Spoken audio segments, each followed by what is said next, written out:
Yeah, the fans are here in their numbers for one of the most anticipated seasons yet. Ferrari and Mercedes, they look fast. McLaren arrive as reigning champions, and only a fool would count out Red Bull. And with the new rules, maybe, just maybe, we're going to see a shake-up on track.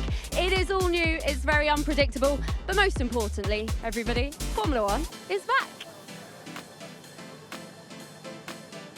Hello and welcome to a very sunny Albert Park. I am Betty Glover. Alongside me for this one is two very sweaty Formula One drivers, former Formula One drivers, and Jolyon Palmer and Juan, Pablo, Montoya.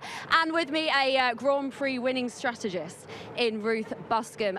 Jolyon, hello, are you excited for the season? Oh, I'm so excited. I feel like I've been waiting for this for absolutely ages. We knew the new regs were coming in. We've been speaking about them a lot, and now we're here, the first race. So much to unpack, I think, ahead of this one. Yeah, we're going to get straight into it. Ruth, you were at testing in Bahrain with us. Any sort of insights that you found out? Well, the rules have changed. The race to understand them and get on top of them is well and truly started. We could see something of a beginning of a pecking order. The top four teams, Mercedes, Red Bull, Ferrari, and McLaren, look to be out in front. Behind them, the rest of the midfield, really difficult to rank all the rest of the teams. Just have to wait and see. Yeah, we're going to find out. I think Saturday qualifying is highly anticipated. Everyone can't wait for it. Juan, Pablo, hello. You've been wandering around this paddock today, haven't you?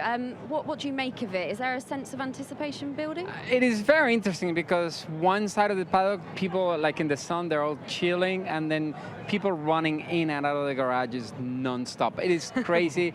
I think there's a lot of work to be done still. I think people feel like they want to be 100% prepared, but there's so much stuff going on.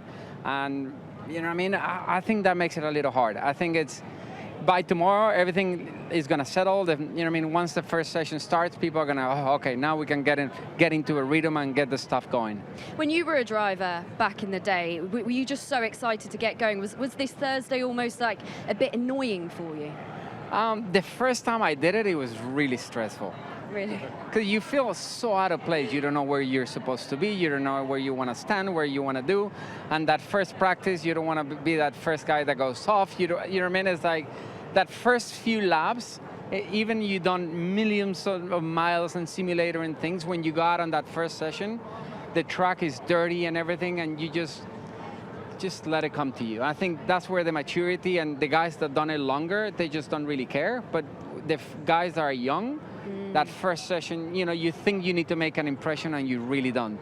But Jolyon, I feel like this season more so than ever, it's going to be like that for the drivers, right? How challenging is it going to be for them driving in these new cars with these new regulations? There's so much change. It's going to be so intense, even I think for the experienced guys this year, because I mean, I always felt like it's back to school time when you come back. You've been away for the winter. There's been a bit of testing so far this year, more than in recent years. But no one knows the pecking order. No one knows how things are going to unfold. And this year, more than ever, as you say, the regulations, the cars have changed so much. So how you drive it is different. How they're going to hit the track will be different. The reliability will be different. And more than anything, the racing on Sunday will be different because we've not got DRS. We've got a different way to overtake using the battery more. So it's all so new for everyone, and I just feel there's a palpable excitement about it. Palpable, yeah, good way of describing it. Ruth, I think from a strategist point of view, it's actually really interesting because no one really knows what to predict. No one really knows what's going to happen. So as a strategist, how do you prepare for that? Well, racing is a relative exercise, first off. So it's not about knowing everything. It's knowing everything a little bit better than the other 10 teams now, because we've got 11 in the paddock. So from drivers' perspective, from engineers' perspective, it's all about being there when it matters. And of course, first race, the key, reliability. Last time we had this big rule change was 2014, when only 11 cars finished the race. Everyone except poor Jenson Button that finished the race got a point. So best strategy, finish the race, and then really try to optimize, understand the regulations. What's going to be the key factor? Is it going to be the overtaking? Is it going to be the tires? Is it going to be the energy? Everyone's going to be using those practice sessions to get ahead of it. Oh, so many changes, so many questions as well. If you're sat at home and you're wondering, oh, what is happening in 2026? Well, don't worry, everyone. Alex Jakes has got your back. Welcome back to Formula One and a new season that brings some big changes to our sport. With new cars, teams, drivers and circuits, here's what to expect in 2026. On the technical side, this year sees the biggest shake-up the sport has seen for more than a decade. The new cars are noticeably smaller and lighter and can now adjust the angle of both their front and rear wings. In the corners, the flaps stay shut, while on designated straights, they open and flatten. The drivers have 2 new energy modes to help them when they're battling wheel to wheel.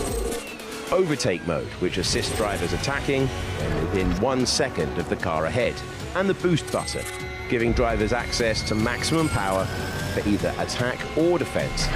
While at the heart of these cars remain a 1.6-litre hybrid power unit, there is now roughly a 50-50 split between internal combustion and electrical energy. And this year, engines run on advanced sustainable fuels for the first time. We welcome an 11th team to the grid in 2026, with race-winning drivers Sergio Perez and Valtteri Bottas representing Cadillac for their first season in the sport. Gabriel Bortoleto and Nico Hulkenberg now race under the colours of Audi. And British rookie Arvid Lindblad joins Liam Lawson at Racing Bulls. September will see the debut of a new circuit in Madrid, with the drivers battling around the streets of the Spanish capital. A second home race of the season for Fernando Alonso and Carlos Sainz. With all these new changes to look forward to, it really is all to drive for in Formula One in 2026. He's not bad, is he, that Alex Jakes? Jolyon Palmer, Mercedes came into testing as sort of the pre-season favourites. Is that where you've still got them? It's where I've got them narrowly. It's where most of the paddock, I think, have still got them as probably the team to beat. But we really don't know because they didn't show that much of their hand in Bahrain. They didn't do qualifying runs. They didn't really do long runs either. So it's just a sort of feeling. The car looks good on the circuit. And actually, I heard that that George Russell, basically, when he hit the ground running in Bahrain on the second test, so the last time we ran these cars, we had 3 days, from the moment he started to the end of that test, the car was completely transformed. And that's from the form team. So if George is saying that, then you imagine that Mercedes, who already had a good benchmark, they're really starting to pull away. They got loads of laps in. I think they're looking good. Ruth, there was a lot of chat in testing about sandbagging, and a lot of people were sort of accusing Mercedes of maybe doing that. Do you think we're going to see even more from them this weekend? Well, the reality is sandbagging, aka the performance that you show in testing isn't representative of your ultimate performance, is something that we've done in Formula One since the start of time. I'm not just looking at you when I say the start of time there. I'm not simulating anything there. But there's 2 reasons for it. One is just we put on a lot more sensors that make the car heavier. 2, we don't run those power units in their top peak mode because we need to tune everything in, get everything ready before we do it. But there's a lot of things to sign off. And then 3, tactically, it makes sense to hide some of your performance. Now, teams, whatever they say, nobody knows. I've spoken to every top strategist in this pit lane, and we can all agree nobody knows what the ranking is in the top 4 because you're thinking about in a qualifying session trying to predict a cut-off, which we try and do to 1/10, 18 minutes when we know absolutely everything. Across 3 days where we don't know anything, 10 kilograms of fuel is 3/10. It's all to play for. Hiding your performance makes it harder for your opposition to get ahead. Well, you say nobody knows about this top 4. Nobody knows the pecking order. Juan, Pablo, I feel like you've got a little bit of an idea. You've been walking around this paddock with a little bit of swagger. Tell us what you think. Honestly, everybody, as you said, everybody thinks Mercedes is up there. They look really comfortable. The car looks really comfortable. Max and Red Bull, I think they're a lot quicker than people think they are. I really think, my money to start the year is still, I think, on Mercedes. But something that this year is going to bring is, because the cars are so different, is who brings the upgrades and who has the upgrades that work. Because we've seen through the years is, look at last time, Aston, when the last package started, they were in the podium here. And when we were done with regulations, they were probably the worst car on the grid. So whoever the aero matches what they're doing in the wind tunnel and their simulations, and they can put it on the car and behaves the same way, that would be a big advantage. McLaren's done that the last few years, and that's why they got really good. Mercedes kind of figured it out at the end of last year, and everybody's talking has done a good job with that. So we'll see. It's all to play for. For me, one of the things with the sandbagging and everything that is bad is you're not pushing everything to the limit. and the cars, you don't know how reliable the car is. Yes, you don't want to show how fast you are, but at the end of the day, you're so close to the first race that you don't want to shoot yourself in the foot. You don't want to be Mercedes thinking that they have enough pace, but then as soon as they bring the car up to full power and everything, you start coming up with new vibrations and new things, and the car falls apart in the race. That would be a disaster. And the Mercedes have actually been very vocal about that themselves. They said, yeah, we're in a good spot. We're one of the 4 teams in the mix, but we've not been bulletproof through testing. And if some of the issues that they had in testing, I mean, Kimi Antonelli had to stop with the power unit issue on the penultimate day. That's race over in Melbourne if that happens in the middle of a Grand Prix. So there's plenty that can still go wrong, and I feel like everyone's still working on it. And I still don't quite understand sandbagging. I know there's a lovely explainer, but I completely agree with you, really. You want to see, as a driver, you want to be in. I want to see what this car's like on 5 kilos of fuel. I want to see, it's an all-new generation of car. I want to see what it's like when you're hustling it, low fuel, soft tires, because you turn up and you're expected to do it straight away. I agree. It's like when you're not pushing the car, it's going to drive good. It's going to feel great. But as soon as you push it, and you're going to start finding problems, the instability that we didn't have, the lack of, when you put the full power, we had great traction. Where is the traction went? Yeah. Well, one of the drivers on the grid that is hoping to have a better season than he had last season is, of course, this man, Lewis Hamilton. He's in his 20th season in Formula One, which is mad, isn't it? Here he is speaking earlier today. I know it's early days. We haven't even turned a wheel here in Melbourne, but can we talk about goals for the season for you? What's a realistic ambition? The goal's to win. That's what, of course, everyone's working towards. Every team is, but that's our goal, is to maximize on every opportunity, to be lean, to be hopefully fighting in the top group. Hopefully in the first races, as we don't really know. Mercedes look particularly quick, and I'm not really sure whether or not we've seen the full unleashed Red Bull yet. So it's really, really exciting. But I do know that whatever the case, I feel like I've got a great group of people behind me who are head down, focused on bringing performance and really maximizing from every weekend. Well, Jolyon, Lewis Hamilton has made no bones about it. He is here to win in his 20th season in Formula One, which is just so ridiculously impressive, isn't it? A lot of positive chat about Lewis and possibly his style suiting the car. What do you think? I mean, let's hope so for his sake. He never quite got on top of the ground effect generation of regulations that we had from 2022, nor did Mercedes or Ferrari, so the teams that he was with. They were never the top car. But I felt like, he was always never quite at one with it, which he has been the rest of his career. So this generation of car, they have no ground effect as such. They're not planted on the deck as they were. The Venturi tunnels, where you want to have the car as low as possible, get the airflow underneath those Venturi tunnels to get the downforce, it's different. So we've got rake in the car. We've got more feeling then to the driver. And I think that aspect will help Lewis. I think he'll feel the car moving a little bit more, where maybe he had more of a numb sensation in the last generation. So maybe that'll suit him. But there is other factors that I'm not so sure about. You know, there's difficulties in braking. There's a lot of sort of derating into the corners. So the cars stop deploying energy. You have kind of lifting coast, or you have some super clipping, it's called, as the cars derate into corners, which is, it's a strange way to drive the car when you're actually sort of slowing speed sometimes into some of the big stops. Maybe not necessarily one of Lewis's great strengths. He loves to attack the brakes really hard, and he loves a stable front end. A stable rear end. So these cars, when we saw Charles Leclerc at the end of testing, really hustling the Ferrari, dancing it, the rear end coming out, I feel like it's a car that maybe suits Leclerc more, maybe suits a Verstappen more for that sort of reason. We will see. Maybe it will be better for Lewis. There's arguments for and against. Juan Pablo, what do you think about that then? Do you think maybe Charles Leclerc, this could be his season finally? I think the big thing for Lewis, I don't know, I'm not sure where Ferrari stands on the pecking order, but the big thing for Lewis, he needs to find a way to beat Charles. He needs to move Ferrari along and focus. You know, it gets to a point that when you're in a team and your teammate keeps beating you, all the development and everything is going to go to your teammate. And it's going to be focused on whoever is fastest. So you need to be able to lead that. You need to be the man that leads that. And do you think he can? Yeah, absolutely.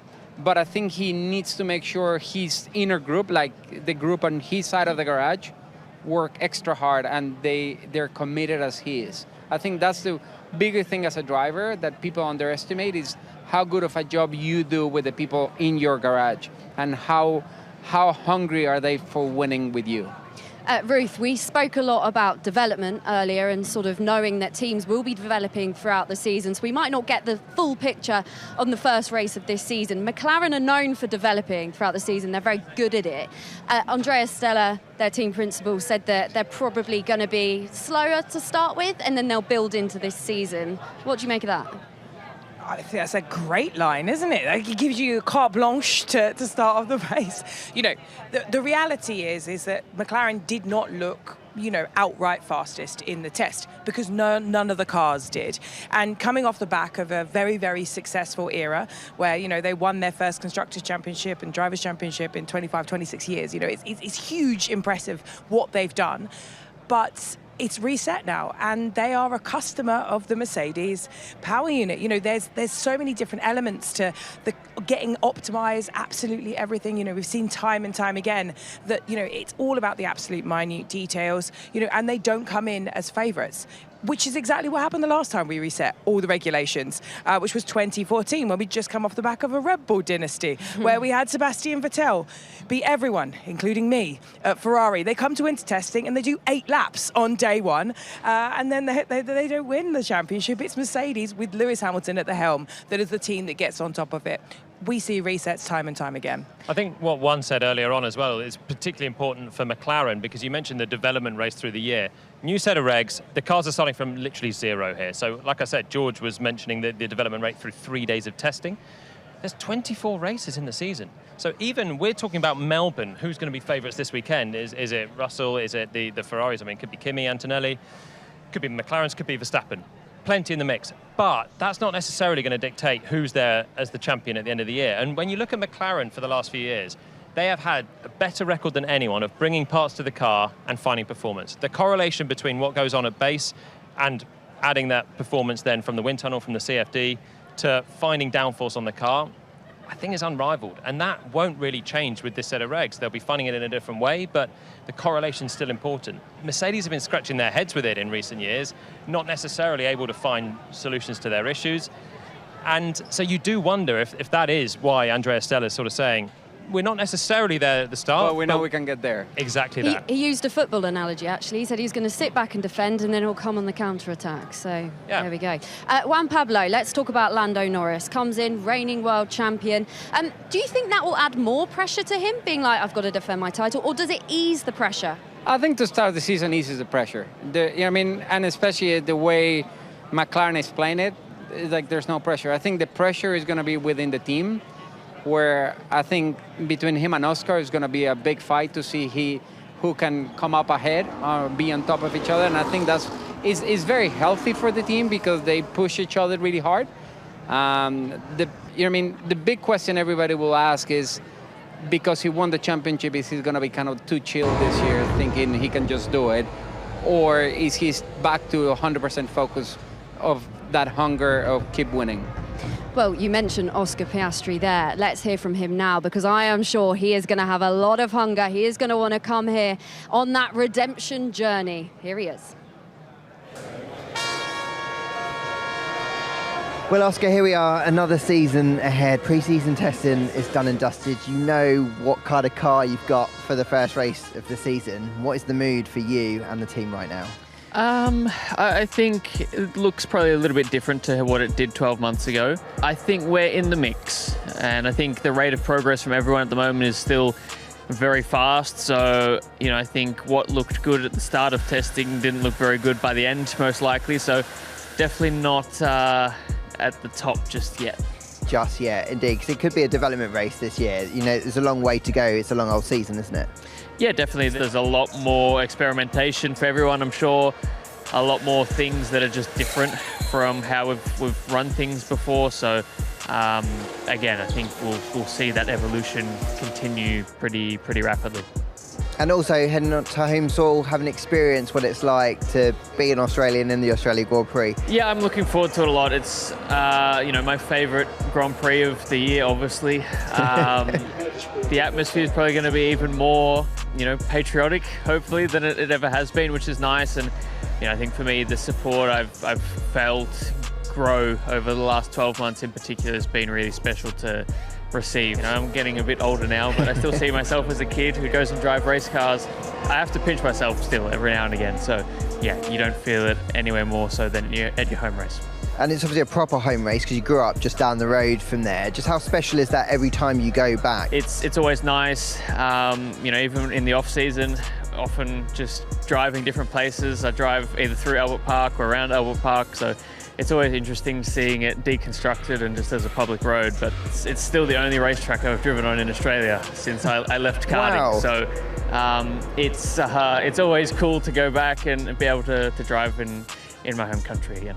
You just missed out on pole there last year. Just what's it going to take for you to get back in the fight this year? We will have a lot more competition than we did 12 months ago. I think I learned a lot of lessons and proved to myself that I can, achieve good things if I maximize my potential. So that's what I'll try and do again this year, and hopefully find about a 1/10 of a second more. I know there's so much new with the cars this year and this closeness of the top four at the moment. How do you think that changes things and the approach for the race day? I think Melbourne's going to be unique in that, I think that's really where we're going to see a lot of differences with these cars compared to what we've had previously. In Melbourne, I think we're going to see it kind of diverge a bit from what we've been used to, and that's going to present a lot of opportunities, both good and bad. So I think it's going to be a pretty big learning curve for everybody on Friday in Melbourne. So if you do have a car to fight for the championship, you reckon you can do it? I think I can, yeah. It was close last year and feeling confident for another attempt.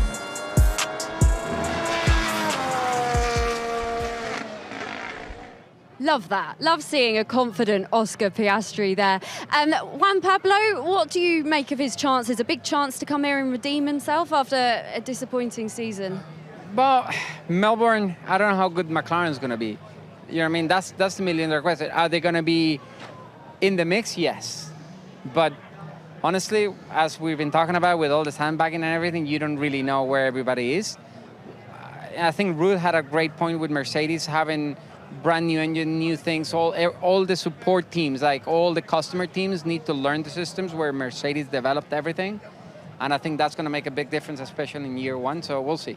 Well, an Australian has never won here at Albert Park, so it would certainly be a massive story. Now, we've gone through the top four, the same top four pretty much from last season, so that's the same. But there are a lot of changes in the grid this season, including 2 brand new teams and 1 new rookie. So let's go to 2 guys who are definitely not rookies around here. In fact, they know their way around this paddock very well. Alex Jakes and Lawrence Barretto.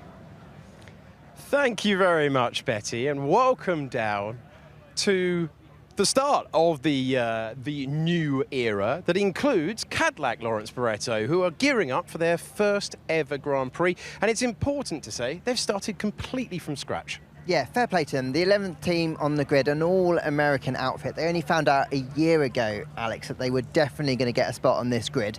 They'd been building up until that point. But to grow a team, to get a factory up and running in the UK, they're building one in America as well. And to get all of those people gelling together to produce a race car to hit the ground running at a shakedown 15 or 16 days into the new year was a phenomenal achievement. Then they took a car to testing. They got a lot of mileage on the board there.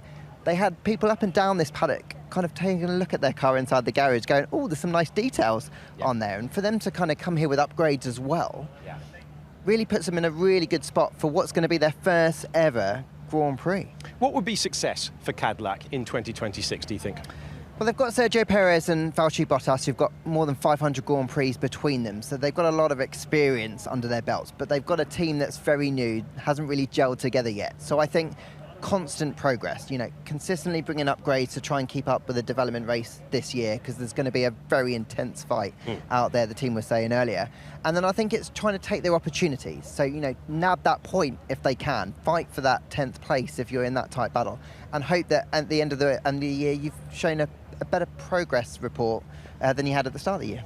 makes sense. Let's move to Audi. So a new name, wonderful to have Audi in Formula One, but they're not starting from scratch. They're taking over the Sauber entry. It's been known by various different brands through the years. Where do you see them after Bahrain testing, and how do they approach their first Grand Prix in Formula One as the Audi marque? So you're right, a little bit different because they had a chassis facility in the old Sauber team already up and running. They created a new engine base in Neuburg in Germany, and that's a massive challenge to create a power unit to these regulations.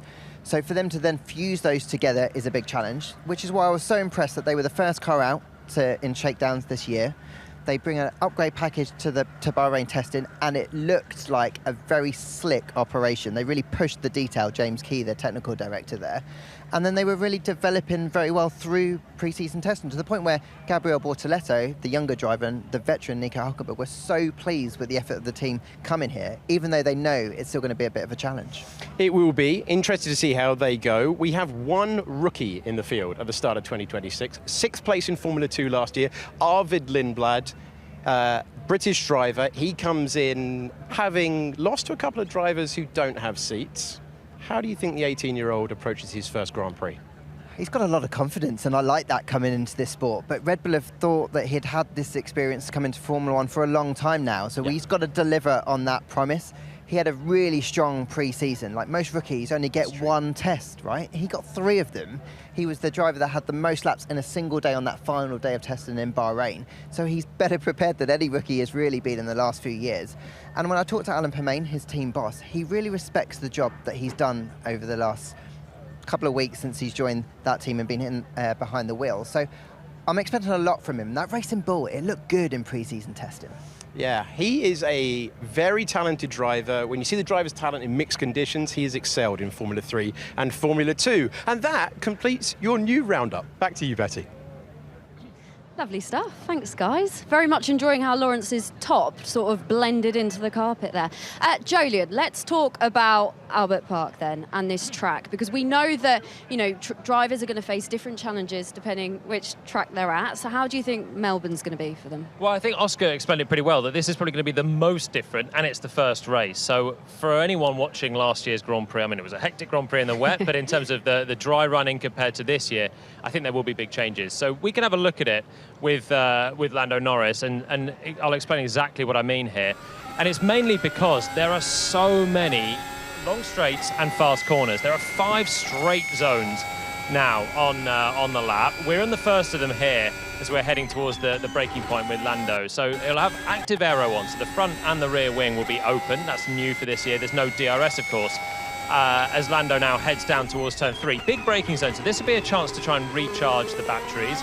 You've got to get that recharge as well as possible, but you're still going to be struggling for deployment because of the long straight. So we're flat out through turn 5, another straight zone now down towards turn 6, and then he's already hustling for the throttle, sweeping flat out through these corners. Picks up a bit of a slipstream for good measure on his pole lap, but you can see that speed building already way beyond 300 kph. And now we're going to be sort of ramping down, harvesting a bit of energy in towards turns 9 and 10 here. Super quick. It's barely a feather off the throttle for turn 10, and we're straight back on it for another long period of full throttle. So how are you going to recharge the battery?